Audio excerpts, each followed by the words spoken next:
Day 30 in a third world prison. This is the start of my 7th week. During my first week, I spent 5 days in Punta Gorda jail. This is where Makita was taken from me, and I just went in complete shock. My rights were blatantly being violated by the local police and the immigration officers. I was being denied access to a lawyer or even being able to contact the U.S. Embassy. Week 2.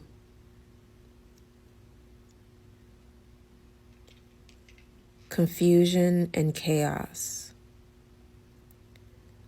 I'm in a deep state of mourning. I'm sobbing, calling out for Makita, and my body is just aching. I feel this overwhelming deep sorrow and loss.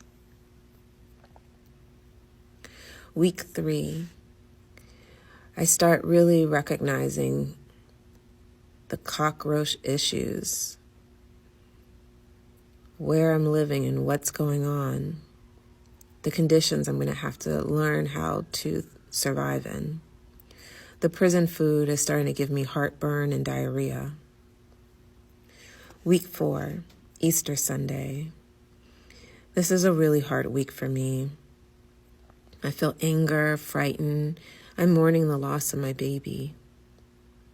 I'm processing the sexism that I've been experiencing and just the enablement of abusers. I start looking to Bible quotes for comfort, to begin to heal. I begin asking God for forgiveness for my sins. Week 5, I begin the Journal to Healing workbook.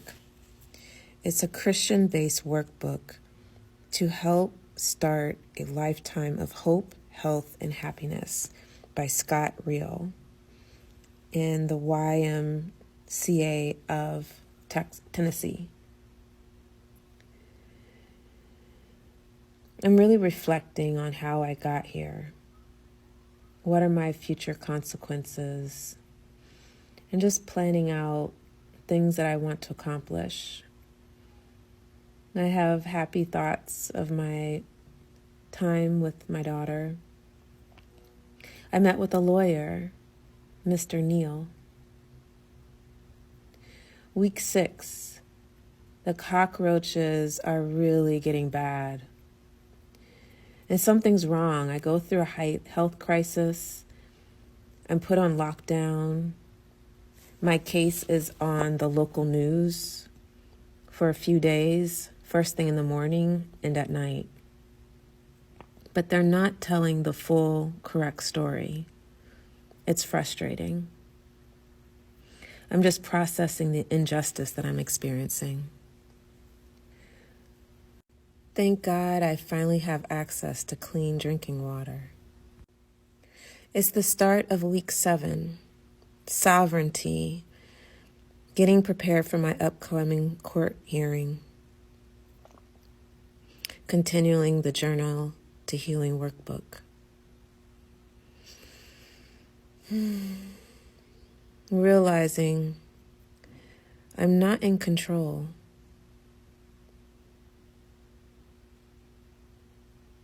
What will I do next?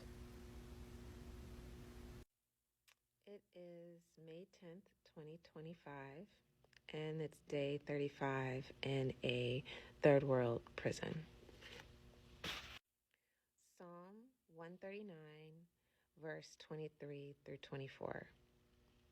God, know my heart.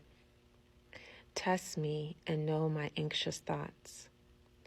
See if there is any offensive way in me, and lead me in the way everlasting. Jesus is the best guide on this journey, always torn and asking for direction. Proceed when I hear his voice. Taking time to pray and read his word.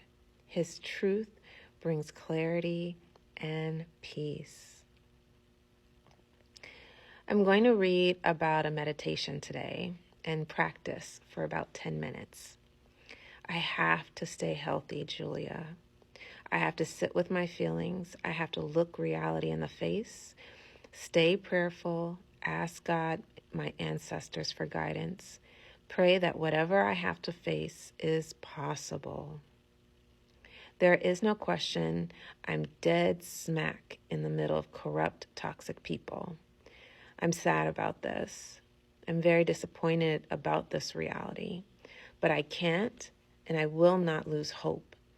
I have to manage my emotions. It's Mother's Day weekend. The night before, I had a bad dream. And I feel like something's not right. I dreamt that I called my mom and asked her about Makita. And my mom had bad news. If anything happens to my daughter, I feel partially guilty. I should not have had a baby with an abuser. Please, God, I feel like I'm being tortured.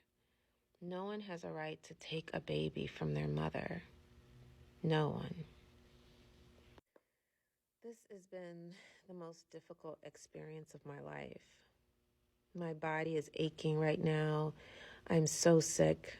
My stomach, my intestine is I just feel so sick and achy. The food and the water in prison has just destroyed my insides. My body is crying. My soul is crying out for my baby. And I'm so worried about her. I cried for her last night. It feels like every weekend I have growing concern about my daughter's well-being. Is she being abused? My body is trembling. I don't want to be in my body right now. I don't want to feel what I'm feeling. My mind is racing. I'm just thinking about Makita. My body is just full of this sense of fear. Why couldn't I have protected her? Why couldn't I have done what is my job to do as a mother? What could I have done differently? There are so many factors out of my control. I've just been living this nightmare for the last few years, and I'm just completely in shock. I need help. Someone could easily say, get over it, control yourself. And I was filled with fear, shock, and confusion. I was struggling to hold back my sorrow. The people that would come around to help, they would eventually just stop and disappear and maybe reappear weeks later, if that. But the help that I was getting over the years just always ended at the most critical moments. The moment when I needed the help the most, people would disappear on me. This is like a nightmare.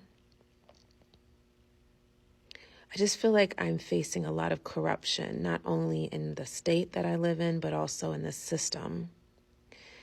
And it's just frustrating how innocent people, no matter their ethnicity, no matter their income, are being targeted or are just victims of a corrupt system that's just not working for the people.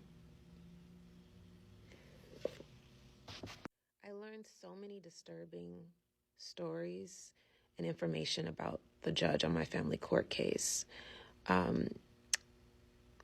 Even though she claims to be this domestic violence advocate and elderly abuse advocate, there are all these stories from investigative reporters and other litigants that have been in her courtroom about the harsh reality of being in her courtroom and who she really is. So the question is, how far is she going to go in order to maintain power and control?